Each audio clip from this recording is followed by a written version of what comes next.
Oh, what? Oh, gosh. Oh, boy.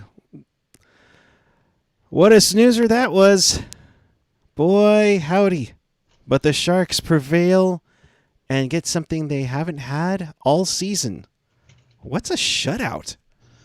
We'll talk about that and more coming up right now here on Teal Town After Dark.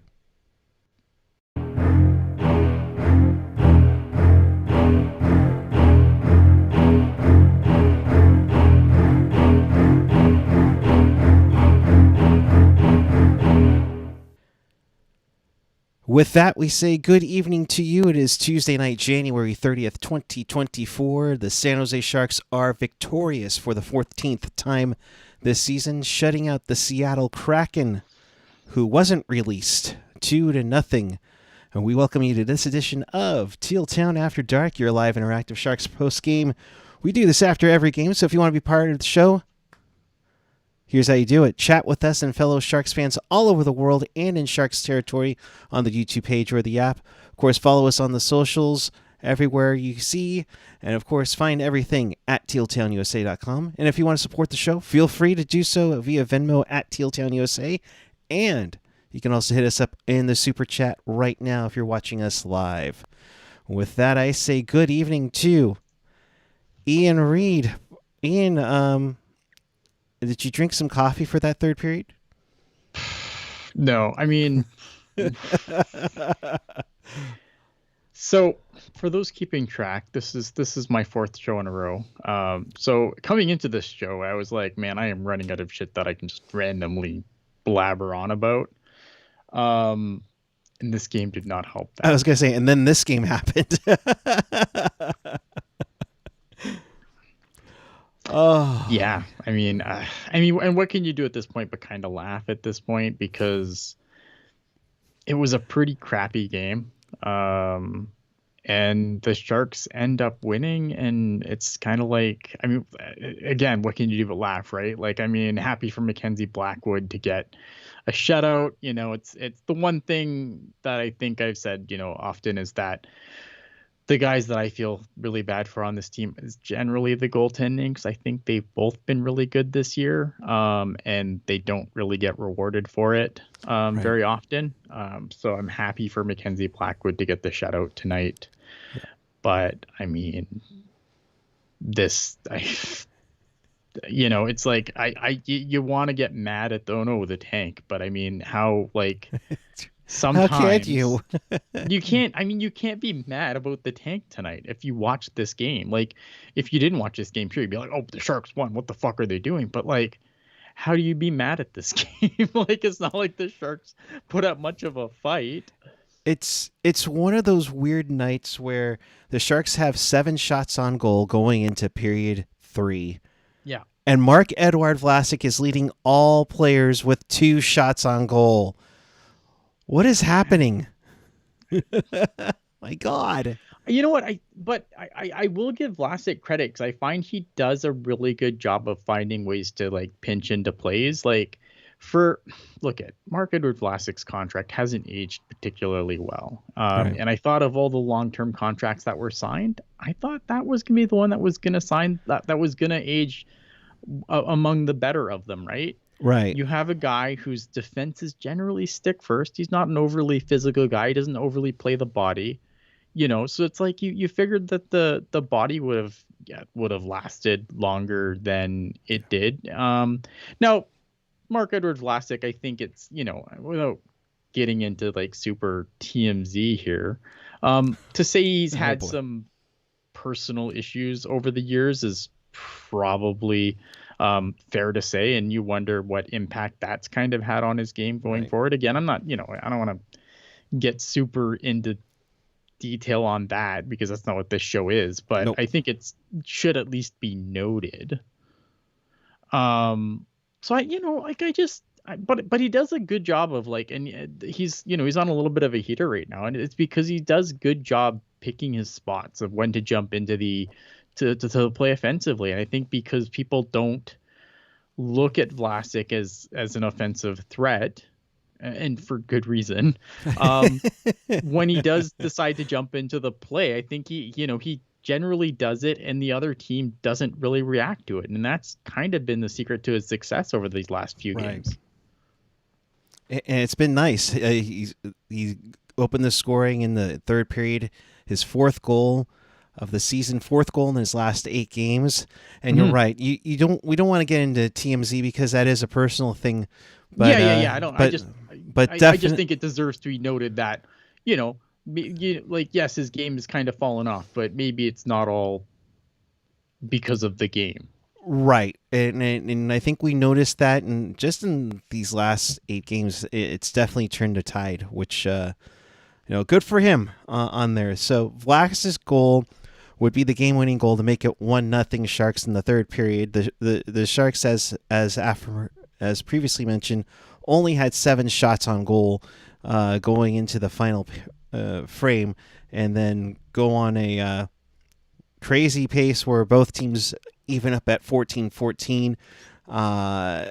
William Eklund at center.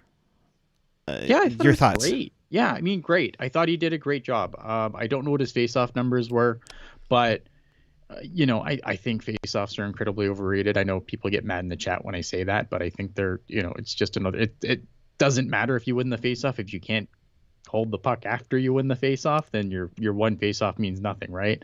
I'm not sure what the face-off numbers were. Do you have them? Eklund went 44.4%. In the face-offs were practically even, with a slight edge to the Kraken at 51%.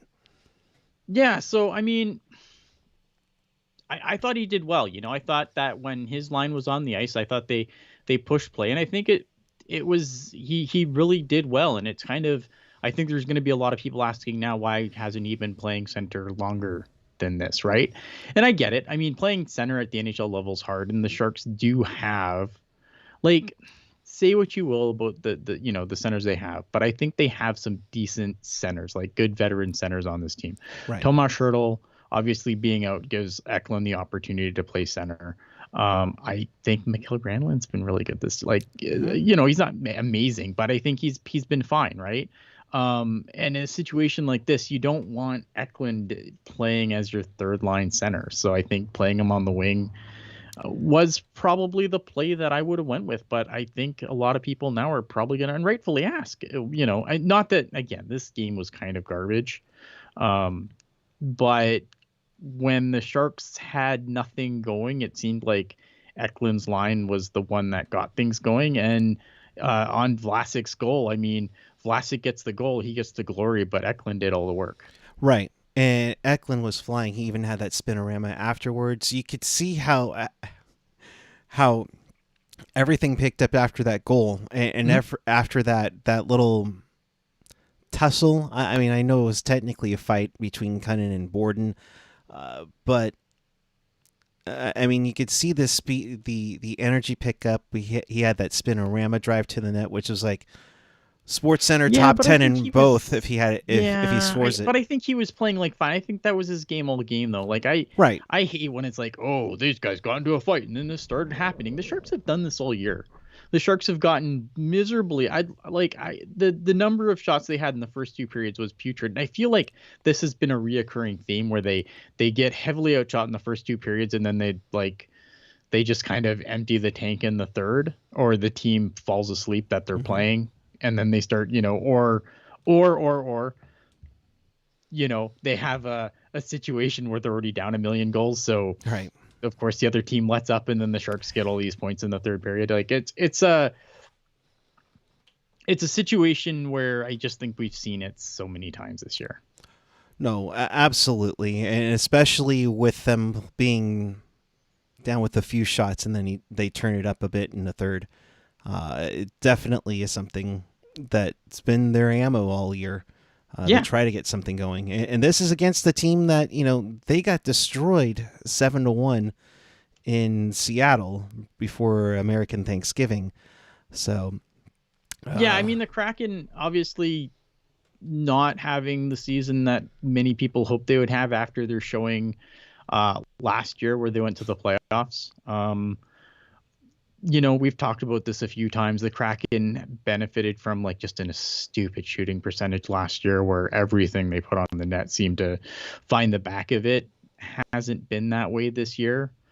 Yeah, so I think it's definitely a disappointing season if you're a Kraken fan. They haven't really been lighting the world on fire, so I was kind of iffy on if the Sharks would win this game or not. When I was looking at like their upcoming schedule, it was like there's a loss, there's a win. This game, I really didn't know what to make of it coming into it, just because I don't think the Kraken have been lighting the world on fire. I think it's been a pretty disappointing season for them so far. Yeah, it's been a bummer. I mean, they're still fighting for a playoff spot, though. That's the interesting part of it all, because as we haven't really talked about the playoffs, because why would we? But I mean, I'm going into the standings right now. I mean, they're only Seattle, 2 points out. Yeah, they're only 2 points out. St. Louis has it at 54. They have a game in hand on Nashville, who's at 54. But Seattle's at 52. Arizona 49, tied with Calgary at 49. So you have a tight race in there going on right now as we speak. Yeah, especially with the Kings just completely flaming out. Apart. Yeah, the Kings are like, it's going to be interesting to see what happens there, because I think they just stopped being able to get saves. Story as old as time. And I don't know. I wonder if Todd McLellan makes it out of the season. I think if they fall out and they don't make the playoffs, I think Todd McLellan probably goes at that point. But I just think it's it's another situation where, coach can't get his goalie to make a save, and you can't fire the goalie most of the time. So who can you fire? Fire the coach. Yep. It's not always his fault, but that's the easiest excuse and escape for it, especially with and King's legend as the GM. Jan Ruda continues his streak. He actually picked up, pardon the error on the line here, he picked up his third goal on the empty netter. Nice empty netter from 198 feet out to get it on. But I think he's got points in like his last 5 games, if I'm not mistaken now. I mean, something ridiculous like that for Jan Ruda. Yeah, it's been up that trade value. Come on. I don't think there's much trade value there, though, because he has another year on his deal. So I don't think.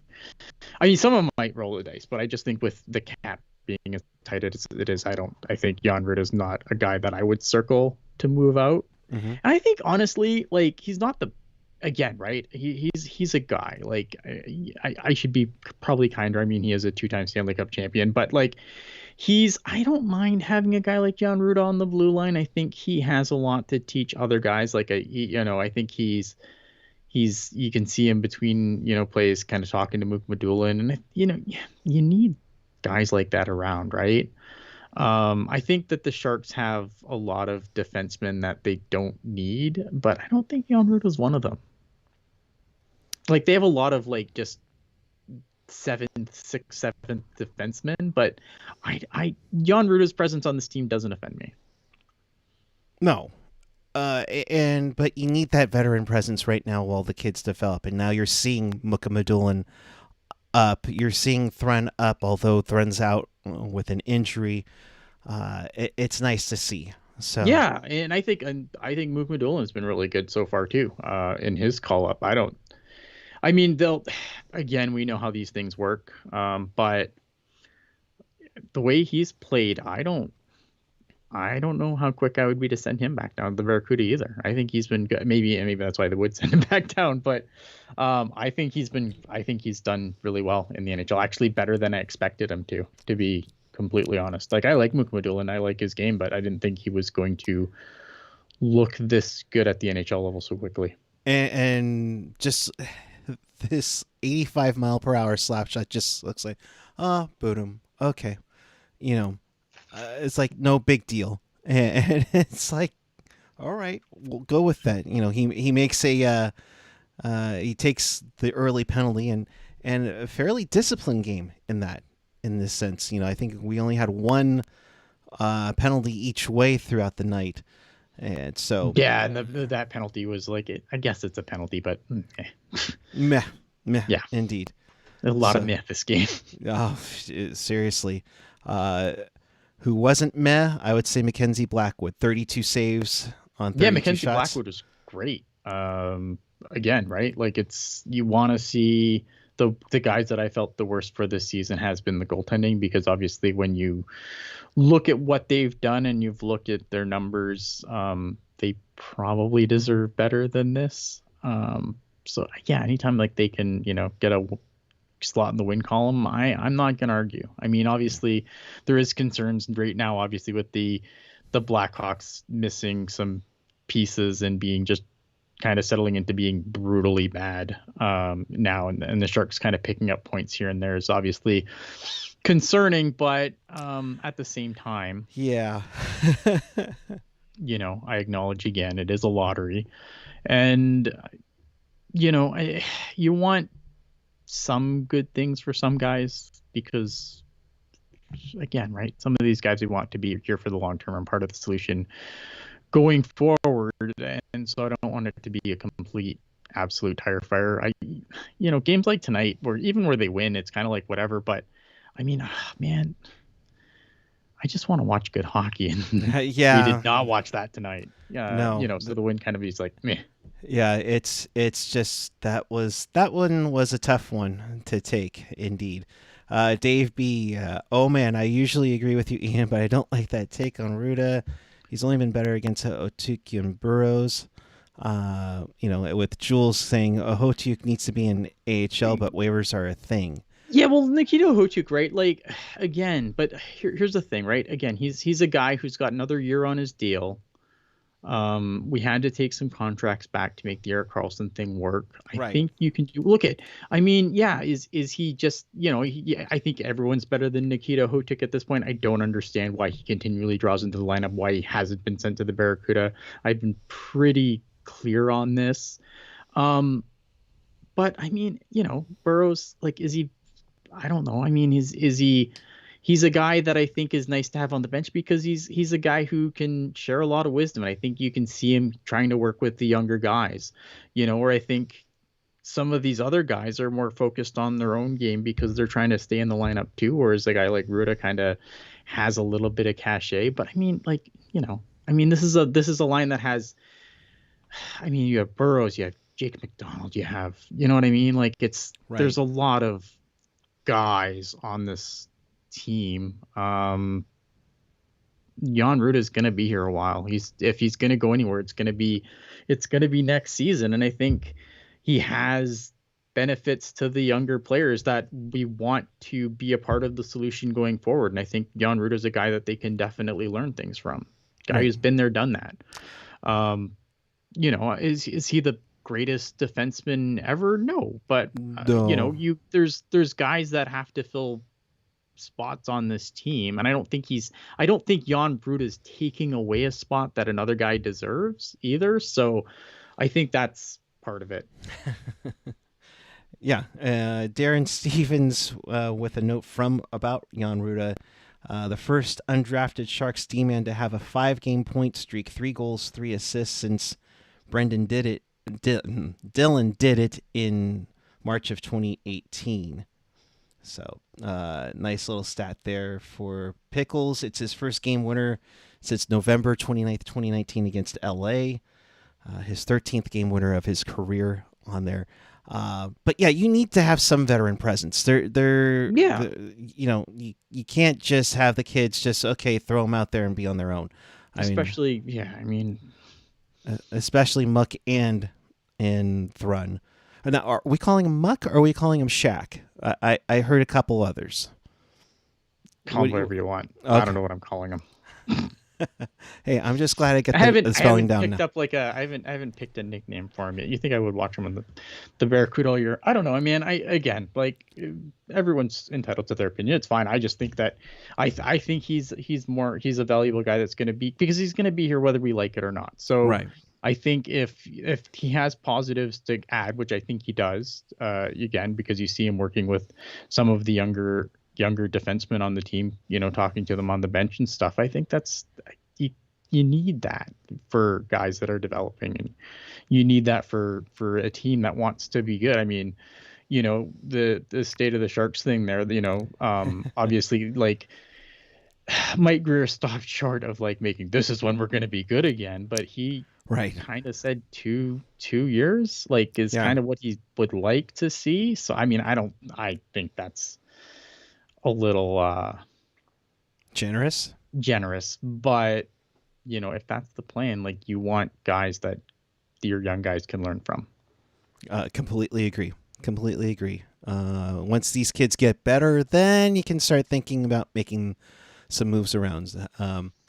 Gavanke is injured too, so like again, Gavanke's injured. I don't know how serious it is because of the Teal curtain. I'm not sure when we're going to see him again. Gotcha. So the Sharks win this one 2-0 over the Seattle Kraken. The win now vaults them over Chicago. They now sit in 31st place.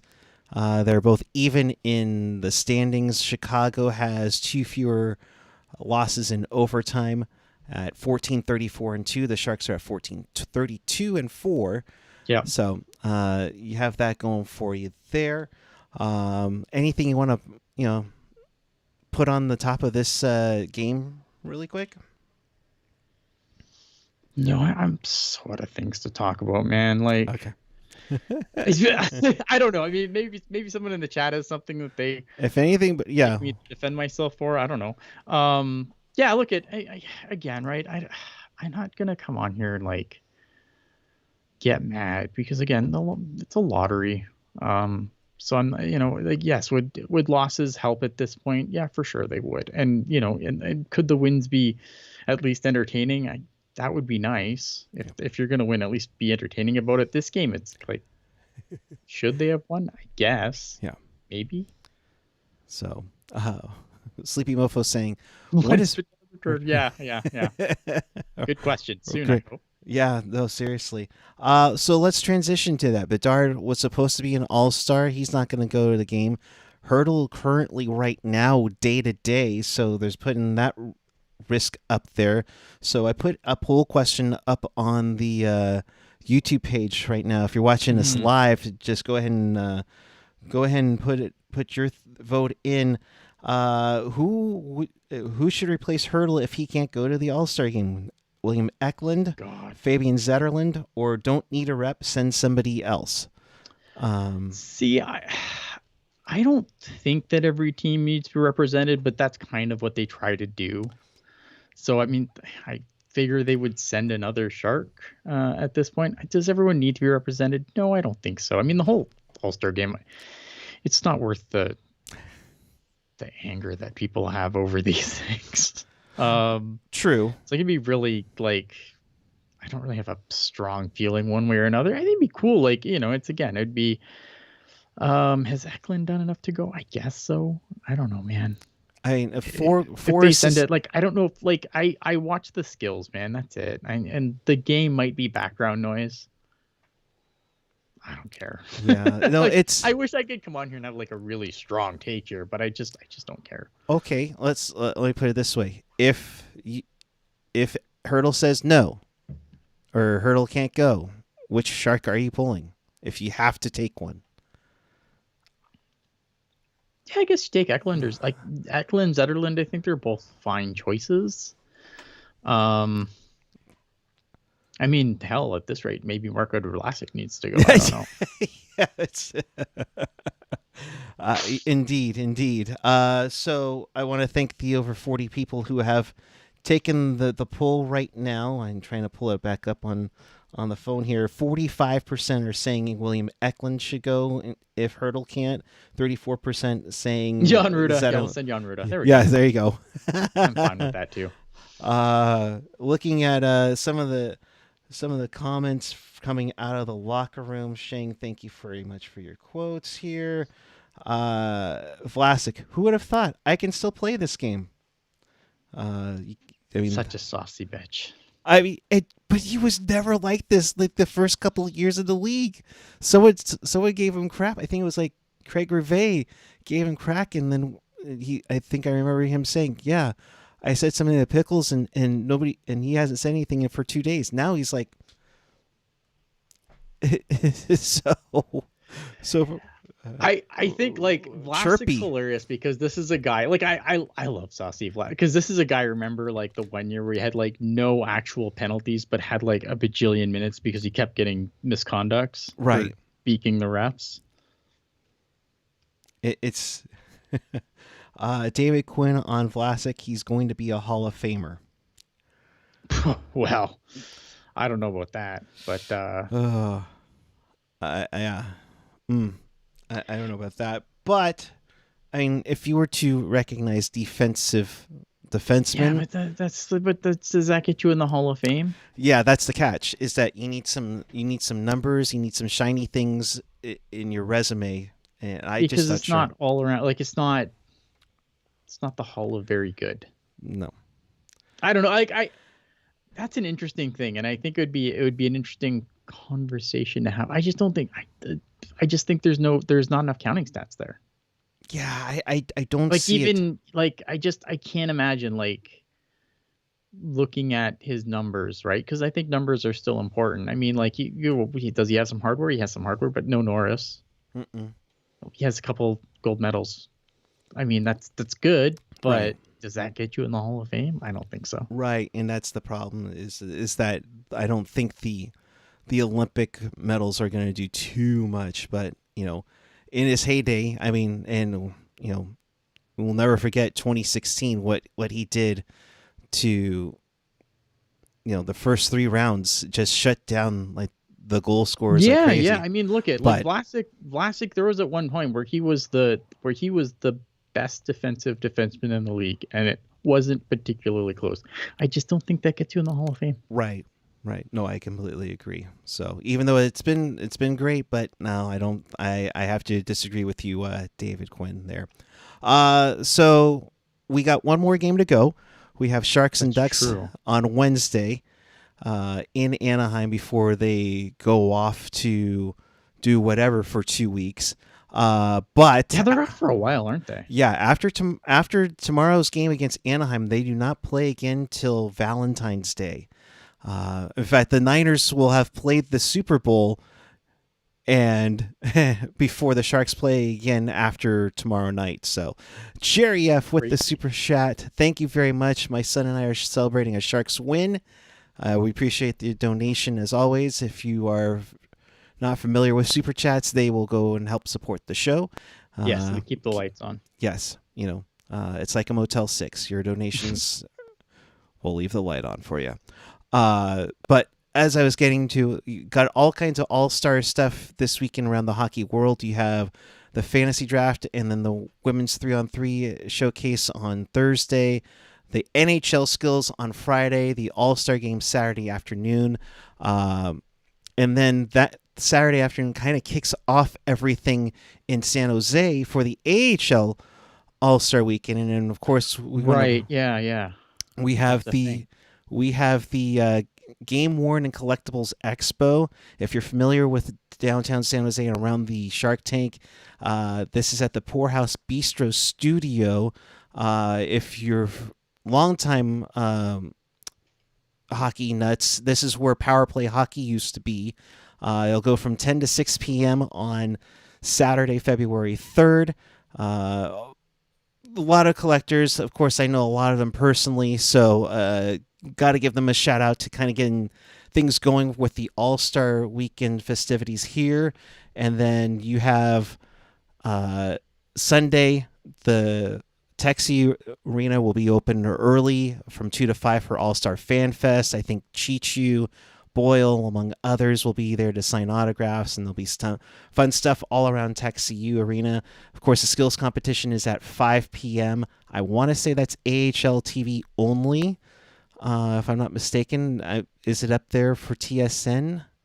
I don't know. I'm not sure. I know the game is. As a guy who watches most of his hockey on the high seas, I couldn't tell you. Arr, gotcha.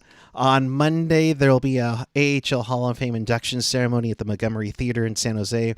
Former Barracuda and Sharks coach Roy Sommer will be inducted at that time. Again, the Fan Fest from 4 to 6 at Texie Arena. And then the AHL All-Star Challenge will be at 6 p.m. on Monday. Tickets still available at sjbarracuda.com if you're really interested in doing that. I will see you out there.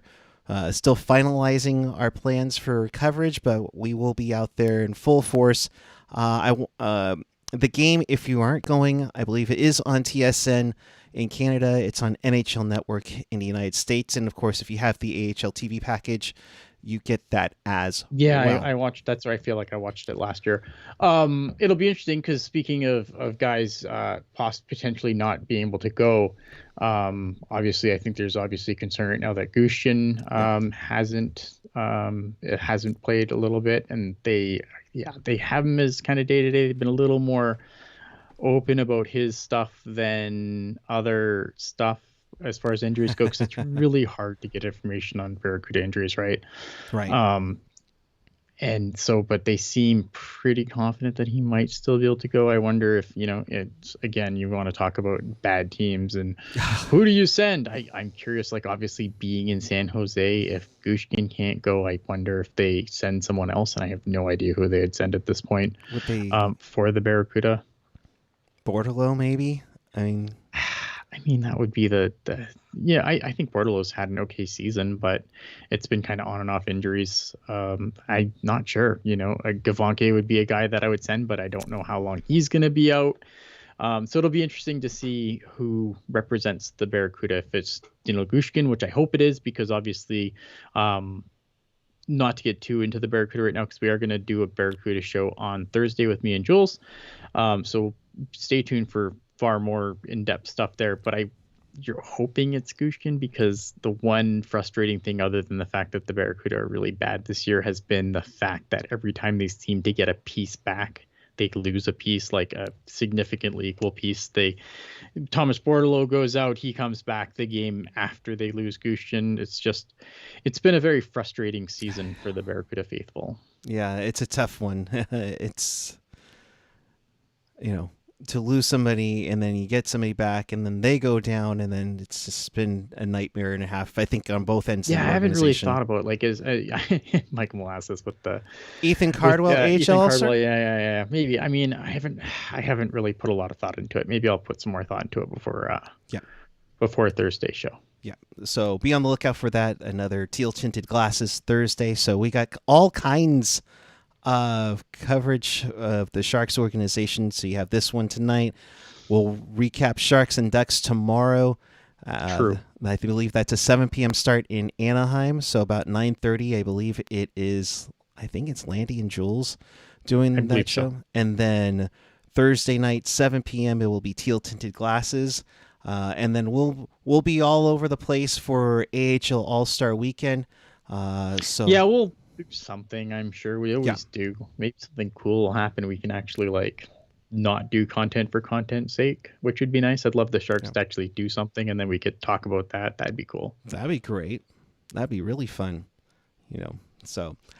All right, with that, we will wrap things up here for this evening. In case you missed anything, or do you want to watch this again, check us out at tealtownusa.com or find us wherever you get your podcasts. Apple, Google's going away soon, so YouTube Music, YouTube itself, SoundCloud, Spotify, TuneIn, iHeart, Odyssey.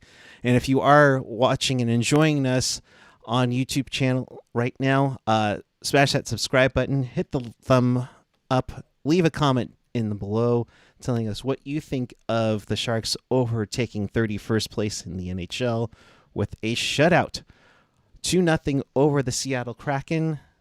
And with that, Ian, your final thoughts on this evening? I mean, when the Sharks do good, it's good. Even if they don't actually do good, they still won. So I guess when the Sharks do good, it's good. Or as it changes in the standings, the Sharks do good, it's bad? Well, I mean, it's bad, but again, it's a lottery, so being first overall, being dead last doesn't guarantee shit. Right. So I mean, as long as, again, I don't know, man. There's so many things. There's so many things in this world that you can get angry about. You shouldn't get angry about this dumb team winning. There's just way better things to be angry about. Yeah. So, and you kind of wonder how this team would be if they were fully healthy. They'd still suck. Well, yes, but how bad would they suck this bad? I don't Yes. know. I don't know. I think they might have eked out a couple more wins, but that's only a couple more wins. So, Ian, appreciate you, bud. Go get some Glad sleep. to be here. I'm gonna go back to sleep. I appreciate you being here. Thank you very much. We will be back with you Wednesday following Sharks and Ducks. We'll be back with you Thursday for Teal Tinted Glasses as we recap the Barracuda, and then be on the lookout. Yeah, we got 3 games to talk about. Maybe we'll, like I said, maybe we'll talk about who we would send if Gushkin can't go. I'll add that to the notes. Love that. And speaking of who to send, let's take a look at the final totals on that survey, or did it go away? It went away. Oh well. Eklund, I have Eklund at 42, Zetterlund 35. Don't need to send a rep, send someone else 23. Yes. All right. Well, I appreciate that, and we appreciate you. Thank you for watching. And until then, keep it real, keep it teal, keep it real teal. Have a great night, everyone. There's a great last minute quote here. From Shang, Quinn had us in stitches. We came up with this great strategy between the second and third is to not give the puck to them. Earth-shattering, might change the trend of hockey. Decide not to give the other team the puck.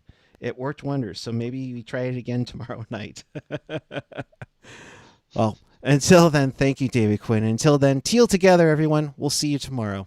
Good night.